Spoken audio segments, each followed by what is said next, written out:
Once upon a time, in a charming town filled with colorful houses and roads that felt like soft clay under tires, lived a cheerful boy named Geordie. Geordie wasn't just any boy. He was the proud owner and best friend of a magnificent vintage Rolls-Royce. Not just any vintage car, mind you, but one with a gleaming red and yellow finish, and a friendly, smiling face that always seemed ready for adventure.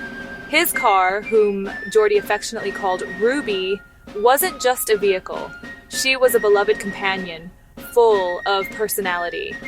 Every morning, Geordie would head to his garage, a cozy space filled with tools, the scent of oil, and warm sunlight.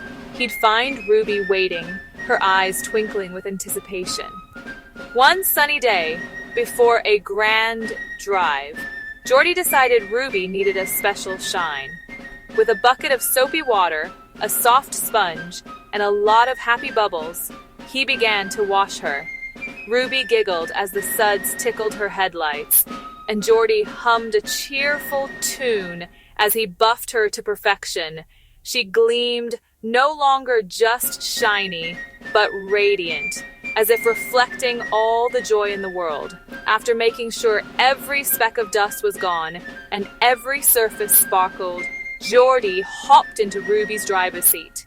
He adjusted his little cap, gripped the steering wheel, and with a happy toot of the horn, they were off. Their first stop was to pick up friends. First, they met Lily in her zippy blue convertible.